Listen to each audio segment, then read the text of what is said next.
My roommate once found me standing in front of the fridge, freezer door open, gnawing on a frozen bagel. When he asked me what I was doing, I told him to mind his effing business and go back to Peru. He's never even been to Peru.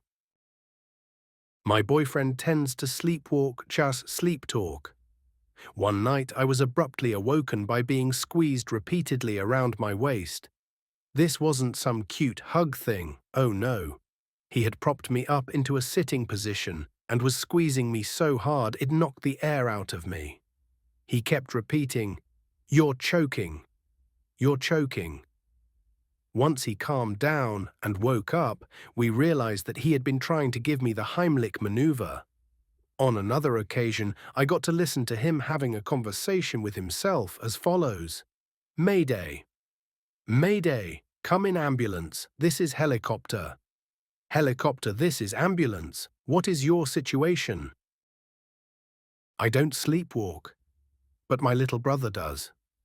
One time I was in the kitchen for a late-night snack, like 3 a.m., and I hear my brother coming up the stairs.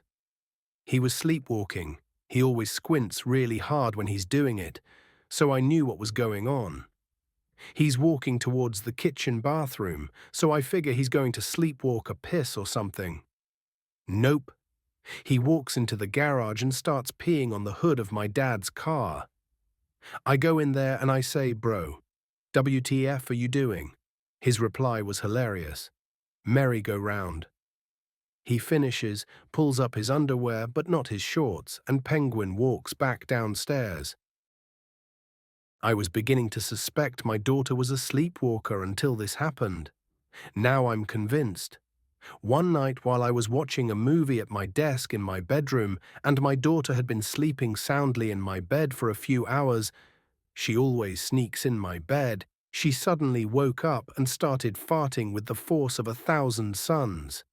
I paused my movie and asked if she needed to go to the bathroom. She stared at me blankly and started bouncing her legs up and down. I knew something horrible was imminent, so I got up from my chair and helped her from the bed.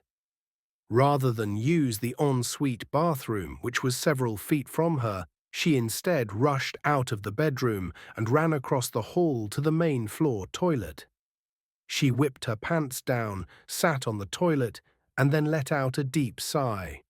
As I watched in shock and horror, she unleashed a torrent of loud farts that echoed throughout the toilet bowl. The ferocity of the gas explosion made me simultaneously wince in discomfort, yet smile with pride. Disturbingly, though, her expression didn't change. She just stared forward with a blank look on her face while her explosive farts tested the structural integrity of the toilet. As the onslaught subsided, I asked her if she was okay, and this was her response. "I can't fart too loud, my bunnies are sleeping, and I don't want to wake them." I then asked her if she was finished, at which point she hopped off the toilet and said, "I didn't poop, I just really had to fart." She then proceeded to wipe, wash her hands, and then curiously ball up 2 handfuls of toilet paper and throw them in the garbage. I don't know why she did that. After she was finished, she ran back to bed, curled up and started snoring before she had finished pulling up the blankets and getting herself comfortable. I kissed her good night, but also asked her about the bunnies, to which she replied, with eyes closed, "Daddy, we don't have any bunnies, just a dog and 2 kitty cats."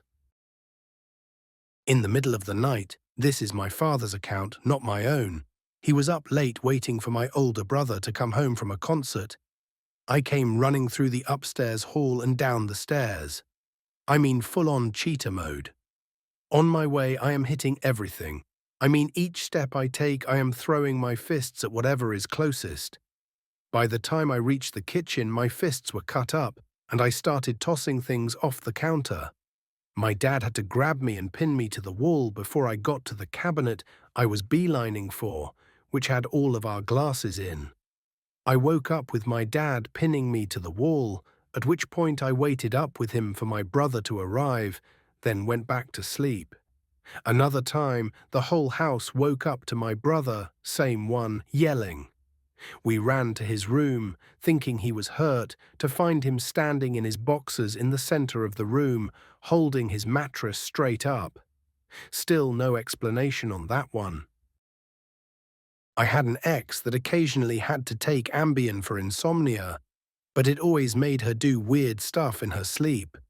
Most of the time she would just say weird shit, or get up in the middle of the night, walk into the bathroom, and then fall asleep on the floor. One night I wake up and she has pulled the covers off of me and has proceeded to stick mini marshmallows all over my body as I slept. In her sleep, she had gotten up, gone to the kitchen, gotten the bag of mini marshmallows, put them in the microwave to heat them up, WTF, and then came back to the bedroom and started sticking them on me. I woke up and then woke her up. She had no clue what she was doing, but there had to have been at least 20 mini marshmallows on my chest and face. When I was about 11 years old, my family and I were vacationing at a hotel in Hawaii. My dad told us to remember which room and floor we were staying on, for whatever reason. Little did I know, remembering where our room was would be very important. The first night we stayed there, my worst sleepwalking episode happened. I woke up standing alone in an elevator while it was going down. It was 4 a.m. I was shocked and quickly pushed the buttons so the elevator would go to my floor, and I bolted for our hotel room. I knocked on the door, and my dad was in shock and told me that they just realized I was gone and were just about to come look for me. Still don't know if that was the truth. I can only imagine what kind of trouble I got into that night roaming around the hotel. I could have met a stranger in the elevator. Maybe I killed a man. I would really like to see the hotel's surveillance tape of that night. When I was younger, I used to sleepwalk all the time, but I'd only ever remember it in flashes. I only remembered one thing: terror. It happened again a few weeks ago for the first time in years. I'll do my best to describe it. Blind, nameless terror. It crashed over me in waves, breaking me down. Adrenaline coursed through my veins. I was almost too terrified for speech, but I couldn't think if why. Drums played in my head, and with each beat another wave crashed into me. Incoherent thoughts raced through my mind. At such a rate, it was a constant, overwhelming buzz. I remembered those nights from when I was a child, but there was nothing to make it stop. I sat on my bed, curled in a ball, rocking back and forth, muttering, "It's going to end. It's going to stop," under my breath over and over again. I tried to leave my bed once to get help, but the floors creaked. Every sound was amplified, aggressive, and filled me with yet more dread. I made it to the doorway of my bedroom before I couldn't take the noise and turned back.